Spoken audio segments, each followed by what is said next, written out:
శారద చాలా పిసినారి. శారదకు ఒక్కడే కొడుకు.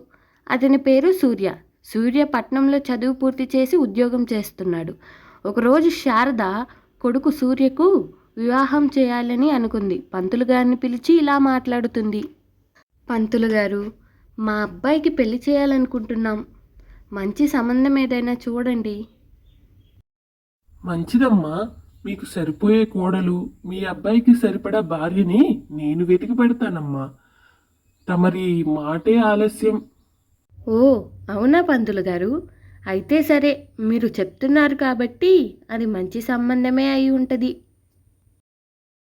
అవునమ్మా, మీరు మంచి రోజు చూసుకొని నాకు కబురు చేశారంటే మనం అక్కడికి వెళ్దాం, పిల్లని చూద్దాం. మీకు నచ్చితేనే మీ ఇంటి కోడల్ని చేసుకోండి. అవును పంతులు గారు, ఇంతకీ పిల్ల అందంగా ఉంటుందా? చూడ చక్కగా ఉంటుందమ్మా. మీకు సందేహమే వద్దు, మీరొక్కసారి చూశారంటే వదలరంతే. సరే పంతులు గారు, మీరంతగా చెబుతున్నారు కాబట్టి ఎల్లుండి మంచి రోజు కదా, ఆ రోజు వెళదాం. శుభం తల్లి. మరి నా సంభావన ఇస్తే నేను వెళ్ళొస్తాను. అబ్బా, ఊరుకోండి పంతులు గారు. ఊరికే మాట సాయానికి కూడా ఎందుకండి సంభావన? తర్వాత పెళ్ళికి ఇస్తాంలేండి. అది విన్న పంతులు గారు మనసులో తిట్టుకుంటూ అక్కడి నుండి వెళ్ళిపోతాడు. ఆ తరువాత ఆ విషయం చెప్పడానికి తన కొడుకు సూర్య దగ్గరకు వెళుతుంది.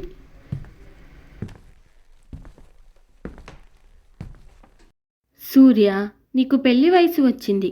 అందుకే నీకు పెళ్లి సంబంధాలు చూస్తున్నాను. పంతులు గారు ఒక అమ్మాయి గురించి చెప్పారు. ఆ అమ్మాయి పేరు రమ్య. చాలా అందంగా ఉంటుందంట. నువ్వేమంటావు? అదేంటమ్మా అలా అడుగుతున్నావు? మీకు తెలుసు కదా, మీ మాటే నా మాట అని, మీ ఇష్టమే నా ఇష్టమని. ఆ, నాకు తెలుసు నాన్న. నువ్వు నా బంగారు కొండవి. నిన్ను చేసుకోబోయే ఆ పిల్ల ఎంతో అదృష్టవంతురాలు. అలా మంచి రోజు రానే వచ్చింది. శారద తన కుటుంబం పంతులు గారితో కలిసి పక్క ఊర్లోనే ఉన్న సంబంధానికి వెళ్తారు. అక్కడికి వెళ్ళగానే రమ్యను చూస్తారు. రమ్య చాలా అందంగా ఉంటుంది. తన కళ్ళు చూడ చక్కగా ఉంటాయి. సూర్యకి రమ్య బాగా నచ్చుతుంది. శారదకు రమ్య బాగా నచ్చుతుంది. అయినా తనని పరీక్షించాలనుకుంటుంది. ఎందుకంటే శారద పిసినారి కదా. తన పిసినారితనం రమ్యలో కూడా ఉందా లేదా అని పరీక్షించాలనుకుంటుంది. అప్పుడే ఇదిగోండి శారదమ్మ గారు, అమ్మాయినేమన్నా అడగదలుచుకుంటే ఇప్పుడే అడగండి అని అన్నారు పంతులు గారు. అప్పుడు శారద ఇలా అడుగుతుంది. ఇదిగో అమ్మాయి, అన్నం వండినాక ఎవరూ తినక మిగిలిపోయిందే అనుకో. ఆ అన్నాన్ని ఏం చేస్తావు? మిగిలిపోయిందని పారేస్తామా ఏంటండి? చక్కగా పులిహోర దద్దోజనం కలిపేయను. దాంతో టిఫిన్లు తిన్నట్టు ఉంటుంది. టిఫిన్ డబ్బులు కూడా ఆదా అయినట్టు ఉంటుంది. అలా శారద తన పిసినారితనానికి దగ్గరగా ఉండే ప్రశ్నలన్నీ అడుగుతుంటే రమ్య ఏమాత్రం తడబడకుండా, ఆలోచించకుండా తన పిసినారితనం కూడా చూపిస్తుంది. దాంతో శారద రమ్యనే తనకి సరైన కోడలని నిర్ణయించుకుంది. నాకు ఈ సంబంధం బాగా నచ్చింది. వెంటనే ముహూర్తాలు పెట్టండి పంతులు గారు. వామ్మో నానా, అమ్మ పెళ్లికి ఒప్పుకుంది. మనం అమ్మ పిసినారితనంతోనే పడలేకపోతున్నాం. ఇప్పుడు రమ్య కూడా తోడైతే మన పరిస్థితి ఏంటి నాన్న? తలుచుకుంటేనే భయమేస్తుంది. అలా ఏం జరగదులేరా, నువ్వేం భయపడకు. అలా సూర్య రమ్యల పెళ్లి జరుగుతుంది. కొద్ది రోజుల తర్వాత ఉగాది పండుగ వస్తుంది. అప్పుడు రమ్య శారదతో ఇలా అంటుంది. అత్తయ్య, రేపు ఉగాది కదా. ఉగాది పచ్చడి చేయటానికి కావలసిన సరుకులు కొనుక్కోవడానికి మార్కెట్కి వెళదామా? హా, అలాగే వెళ్దామే. పద వెళ్దాం. అలా ఆ అత్త కోడలిద్దరూ కలిసి మార్కెట్కి వెళ్తారు. అక్కడ ఉగాది సామాన్లు అమ్ముతున్న ఒక వ్యాపారిని చూస్తారు. రండమ్మా రండి, చవక చవక రండి రండి, తొందరగా రండి.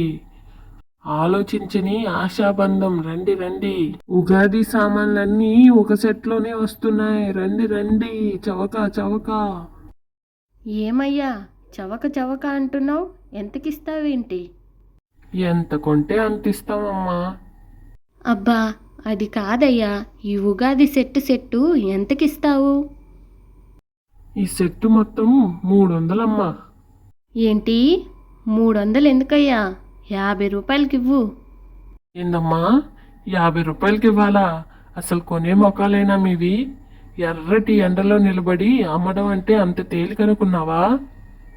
ఓ అలాగా, సరే బాబు, ఈ ఎర్రటెండలోనే నిలబడి నీ సరుకంతా మేము అమ్ముతాం. మరి మాకు ఈ ఉగాది సరుకులు ఫ్రీగా ఇస్తావా? ఆ మాట విన్న వ్యాపారి ఇలా అనుకుంటాడు. వీళ్ళు చెప్పేది బాగానే ఉంది. ఎర్రటెండలో నిలబడే బాధ తప్పుద్ది, అలాగే లాభం కూడా వస్తుంది. ఆ సరే అమ్మా, అలాగే నుంచొని సాయంత్రం వరకు అమ్మారంటే మీకు ఒక సెట్ ఫ్రీగా ఇస్తాను. అలాగే అని చెప్పి ఆ అత్తాకోడళ్ళు ఎర్రటెండలో చెమటలు కారుతున్నా సరే అలాగే నుంచొని సాయంత్రం వరకు ఆ వ్యాపారి సరుకంతా అమ్మి పెట్టారు. ఇదిగో బాబు, నీ సరుకంతా అయిపోయింది. మాకు ఇస్తానన్నా మా ఉగాది సామాన్లు ఇస్తే మేము ఇంటికి వెళ్తాం. అలాగే అమ్మా, అలాగే ఇస్తాను. మీరు పిసినారి వాళ్ళని తెలుసు, కానీ ఒక్క 300 ఆదా చేయడం కోసం ఎంత కష్టపడ్డారమ్మా. మీరు మామూలు పిసినారోళ్ళు కాదమ్మా. అలా వాళ్ళిద్దరికీ ఇస్తానన్న ఉగాది సామాన్లు ఆ వ్యాపారి అత్తాకోడళ్ళకి ఇస్తాడు. ఇక వాళ్ళిద్దరూ చిన్నగా నవ్వుకొని ఉగాది పండగకు కావాల్సినవి ఫ్రీగా వచ్చినందుకు చాలా సంతోషపడతారు. ఇంటికి వచ్చారు. వాటితో ఉగాది పచ్చడి చేసుకొని అందరూ ఆనందంగా తిని ఆ రోజు సంతోషంగా గడిపారు. ఇది ఇవాల్టి కథ. మరొక ఆసక్తి కథలో మళ్ళీ కలుద్దాం. వీలైతే మీ నిజ జీవితంలో జరిగిన కథలను మాకు కామెంట్ రూపంలో తెలియజేయండి. మీ స్టోరీని మా అన్విక టీవీ తెలుగులో ఒక ఎపిసోడ్గా పెడతాం.